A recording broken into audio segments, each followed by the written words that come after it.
On today's Technobabble, is good audio worth the trouble?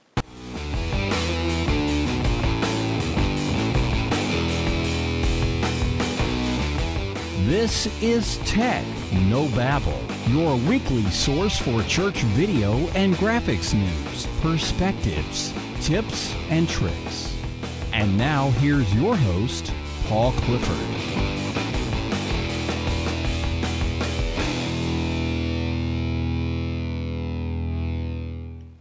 Hi, and welcome again to another episode of Technobabble. My name is Paul Allen Clifford, and I'm your host, and I'd love for you to join the conversation. So head on over to trinitydigitalmedia.com/contact. There you can find all the contact information, or just leave your questions or comments. That's perfectly fine. If you're watching this on YouTube or on trinitydigitalmedia.com, just leave a comment below. That works for me. But if you're more of an email person, it's paul@trinitydigitalmedia.com. Or you can drop me a line over on Twitter. I'm Paul Allen Cliff, PaulAlanclif, and you can talk to me there. Or if you like the phone, I'm not judging. 1-877-763-3246 is the phone number. So we've got you covered any of those ways. And all you have to remember is trinitydigitalmedia.com/contact, because it's all listed there. So let's talk about whether good audio is worth the trouble or not. So last week, what I did was I turned off my lights and just depended on the overhead light in order to prove that good lighting is worth the trouble. Well, good audio is also worth the trouble. So how am I going to make it so that it's clear that good audio is worth the trouble? This is how. Yeah, what you're hearing right now is kind of bad audio. So you might be wondering how I accomplished that so quickly and easily. Well, first off, I record using Wirecast, which is both a live streaming piece of software and a recorder and a video switcher. So I have two exactly the same camera shots set up with different audio. So this is actually the audio from my Logitech camera, so it works okay. I mean, it's not the best thing in the world, but it could be worse. Like, for example, if it was this audio. So this is even worse audio. This is audio from my MacBook Pro itself, and it's using the built-in microphone. And occasionally you'll hear videos where it's clear that someone used this. What you might notice is you'll notice a lot more background noise. You'll also notice more echo. Now, perhaps you won't notice as much echo in this room, because you'll notice, actually it's back here behind me, that I've got a lot of books and they're absorbing the audio. Now, if I had tile or wood, it would be really, really bad. So again, just to give you a comparison's sake, this is the Logitech audio, and the Logitech audio is better than the MacBook Pro audio, and primarily that's a function of the fact that the Logitech audio is closer to my face, quite frankly. But it still has what we call automatic gain control. So it's always looking for a certain level of audio, and when it doesn't hear it, it raises the background audio. So that's, at least I assume that that's what's going on. That's the way that it sounds to me. If I had the audio of the computer on right now, where you could hear it, it's not good. Not good at all. So I guess that's what I wanted to kind of stress to you. Now, if we go back to the original mic, you can actually hear how quiet it is. Let me not talk for a second.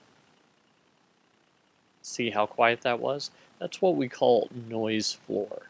So ideally, the signal to noise ratio, and if you're an audio person, this all makes perfect sense to you. But if you're not, if you're just coming along with me as we learn more and more, signal to noise ratio. The signal is my voice in this situation. Noise is everything else. You want a lot of signal and very little noise, because as you turn up the signal, it's not the case that I talk louder, but if I were to boost that, everything would be boosted. But if the noise is very little, that would be better. So I want a high amount of signal and a low amount of noise. So the ratio should be much higher, like a big number to a small number. With these other microphones, the signal to noise ratio was a smaller differential. So that is part of the problem that we're dealing with here. So that is really, when you think about it, that's what you're aiming for, is you're aiming for good sound. And we'll talk more about good sound and some tips that I have for you right after this. Technobabble is generously provided for by viewers like you. Thank you. For as little as $1 a month, you can support this and all the ChurchTechCast.com shows. So head on over to patreon.com/Paul Allen Cliff. That's patreon.com/Paul Allen Cliff, PaulAllenclif, and you can support the show. Thank you. Okay, so let's now talk about some guidelines that I think will help you get better audio. First off, you'll notice that the microphone that I'm using right now, if you're watching the video, I'm pointing to it. It's a handheld microphone. Now, I'm not holding it in my hands. I'm actually using a boom arm, which holds this microphone and keeps it still so that even when I move my hands around it, as long as I don't actually hit it, you don't hear any handling noise. I was just watching a podcast, in fact, where there were 3 people and they were all holding the mics against their mouth. That's fine as long as you don't get handling noise, and we'll talk about that as well. But I'm using an external microphone. Ideally with your video camera or with your computer or however you're recording the audio as well as the video, you would have an external microphone. Most of the inbuilt microphones are built in just so that they can do the job. So the idea is, will it kind of work? Good, that works. The size of this particular microphone, if you've got Shure SM58s at church, that's the kind of microphone this is. This is a less expensive one, but it works for me. This is an XM8500 made by Behringer. I think they don't actually make this particular one anymore, but if you do come across it, you can get it for very inexpensively. So an external microphone is a good starting point for having good audio. So start with an external microphone. Number 2, try not to change the audio setup mid-production, especially when you're going from one person talking to that same person talking. So let me give you an example. I was watching a video on YouTube, and the guy who did it started talking to the camera, and it was clear that he was using the in-camera microphone. It was echoey, and there was a lot of background noise. Well, so I thought, well, that's the best he's got. I gave him the benefit of the doubt until he switched over to a voiceover where he was showing how he was setting up some lights, and as he was showing how he was doing that, his audio was beautiful. It was pristine. It was so good, in fact, that I started to doubt my memory. I started to think, well, maybe it wasn't so bad before. Maybe I was wrong. And just about that time when I was convinced that I must have been wrong, he switched back to a talking head shot of himself, again with the on-camera microphone, and I said, oh, yeah, I guess he did do that. So he was using two different microphones on two different recorders in the same video where he was the same voice.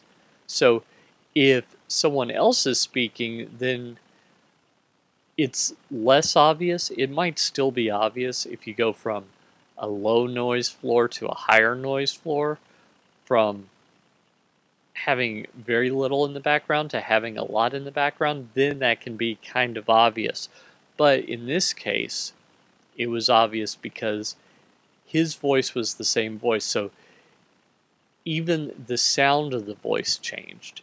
Different microphones pick up different frequencies slightly differently, and one was more tinny and nasally, picked up the high part of his voice better. And the other was more bassy and low end, and it picked up the low part of his voice a little bit better. So it was still clear it was the same person, but it just wasn't good. So try and use the same microphone, same setup when you're in a single video, if at all possible. Number 3, use the correct microphone. What I mean by that is there are multiple styles of microphone, but certain styles are better for certain situations. This handheld microphone on the boom stand that I'm using is fine for this situation, but if I was doing a drama or something where the person wasn't supposed to be talking into a microphone, that would be kind of obvious and annoying. So we would not want that to be clear. We would probably try and hide a lavalier on the person, or maybe even use a head-worn microphone, which would still be obvious, but it would be less obvious than having a handheld microphone. A lot of times when you're out on the road doing a shot where you're out amongst things, it's nice to have a shotgun microphone. Now, a shotgun microphone is one of those long, skinny ones, and the advantage of the long, skinny shotgun style microphone is that it tends to reject audio from the side. So it picks up directly in front of it and to a smaller extent, but it still does directly behind it. So you should keep that in mind as you're using it. But that's a good microphone when you're out and about. That, by the way, is the style of microphone that they use when they're shooting sitcoms, because you can have it just out of camera range, and the people, and then you just can't see it. You might have heard I just dropped my iPhone because it was buzzing, and I get a little distracted when that happens. So use the appropriate microphone, whether it's a lavalier, a head-worn mic, a handheld microphone, something like a shotgun microphone, etc., and then you can get better sound if you choose the appropriate type of microphone for what you're doing. Next, minimize handling noise and, if possible, background noise. So your brain, knowing what's important and what's not, filters out background noise, generally speaking. So what I mean by that is, if you were in this room, you wouldn't know that there's a little bit of nature sounds coming in through the window to my right, your left. You also wouldn't know that there's a little audio coming in through the from the fan on my MacBook Pro. Now, with that said, a microphone kind of makes sound flatter, and I don't mean that from a like a dynamic sort of way. I don't mean that from the standpoint of equalization, although both of those could be the case. But what I also mean is that your ears have kind of a 3D feel to them. You know, there's two of them, and based on where things happen in space, you can kind of tell where they are. It's not perfectly accurate, but you can kind of tell. Well, that helps your brain filter things out that aren't necessary. So sometimes when you're in a movie and they're doing surround sound, you might not notice something that is part of the sound design of the movie just because it's more 3D in its space. So as you are recording, what you want to do is you want to try and minimize background noise and also try and minimize handling noise. So in this case, if I were to touch this boom stand, which I'm not going to do because quite frankly it would be annoying, especially if you had earbuds in right now. If I were to touch this, you would hear all kinds of handling noise. We want to minimize that. Handling noise and background noise are difficult to remove in editing. Not impossible, but difficult. It's much better, instead of trying to remove this noise, to just not record it in the first place. So that's another way to get better sound on your videos. Next, make sure you're recording to a device that has a low noise floor. We talked about noise floor earlier in the previous segment, but basically just assume that if you were totally quiet, you should not hear much. So I was quiet there, and according to the levels on this, I'm not getting much signal whatsoever. But if I were on one of those other microphones, I am getting some signal. So you want to make sure that you can get a signal that is as quiet as possible when no one is speaking or no musical instruments are playing, etc. You want it very quiet. Now, that could be the microphone, as I illustrated earlier, but it could also be the recording device. My DSLR, which is a Canon T3i, has a very high noise floor. At first I thought that I had a bad microphone because it was so noisy. But then I tried it with a better microphone and it was still noisy. What I realized was that what they're doing when they get a line level signal, which is a fairly quiet signal, is it's electronically boosting everything up, and it's not doing that intelligently. So it's boosting up everything, not just within the range of audio that people tend to hear. So that's a bit of a problem. So what I would suggest to you in that case is to record on an off-board device. I don't have within arm's reach my Zoom H4, but a Zoom H4 would be a good example of an off-board recording device that has a very low noise floor.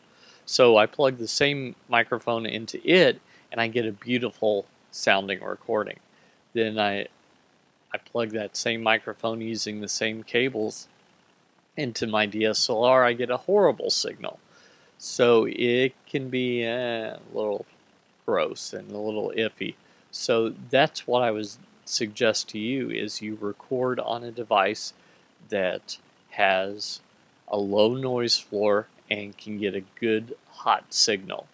Now, once you do that, you're going to need to sync the audio in post, and here let me show you a quick and free trick to do so that you can do this.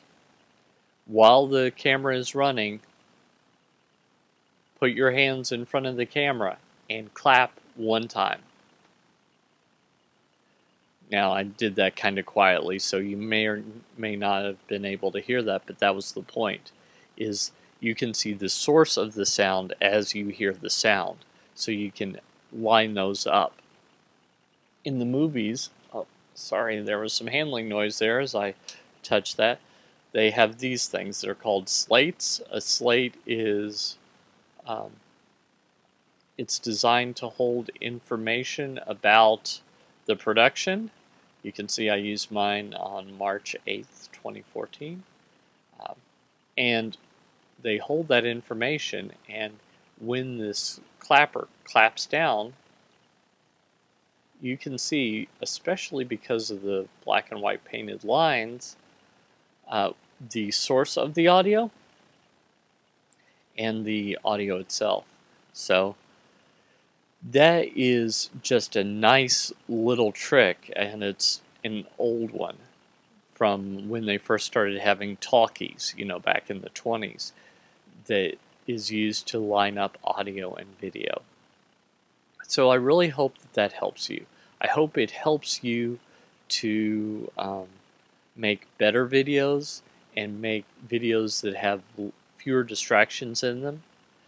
If you find this information helpful, feel free to subscribe. You can subscribe on iTunes if that's how you're watching this, or this is a podcast, both audio and video, so head on over to trinitydigitalmedia.com/subscribe. If you like this content, don't hesitate to leave a review on iTunes. That is, again, trinitydigitalmedia.com/iTunes reviews, and that'll have all the list of all the links to go directly to the places where you can leave those reviews, and that would help me a lot, especially 4- and 5-star reviews. So I hope that helps you. Share this content with other people, spread the word, and together we'll go out and change eternity. Until next time, this is Paul Allen Clifford with trinitydigitalmedia.com.